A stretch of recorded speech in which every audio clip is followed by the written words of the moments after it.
ফেলানো নিয়ে নামাজের বিষয়ে যে আগে হাত ফেলানো হয়েছে, হ্যাঁ, বা এই যে যে বিষয়গুলো ছিল সেই বিষয়টা যদি স্পষ্ট করতেন।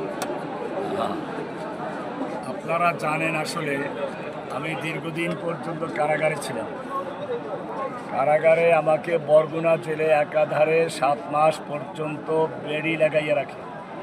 লোহার মোটা রড পায়ের থেকে কোমর পর্যন্ত, 2 পায়ে 2টা, যে কারণে পাও দুটো মূলত বেশি ভর দেওয়া যায় না। কোনো রকম হাঁটি, তাও বেশি করে হাঁটা যায়, লাঠি ভর দিয়ে হাঁটতে হয়।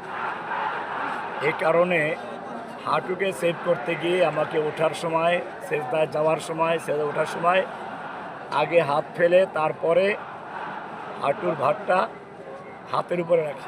মাজুরিয়াত বলতে পারি যে আমরা, এটা এটা মাজুরিয়াতের মাজুরিয়াত। কারণে আপনার এবং আপনারা জানেন, আমার কাছে মনে হচ্ছে এখন রাসূল সাল্লাল্লাহু আলাইহি সাল্লামের থেকে 2 রকম পাওয়া যায়, আগে হাত ফেলবে না আগে হাঁটু ফেলবে। আমার কাছে মনে হচ্ছে 2 হাদিসের সমাধান এখানেই আছে। আমি যখন শক্তিশালী যুবক ছিলাম, পাও সুস্থ ছিল, তখন ঠিকই আগে হাঁটু ফেলে তারপরে সিজদা করতাম।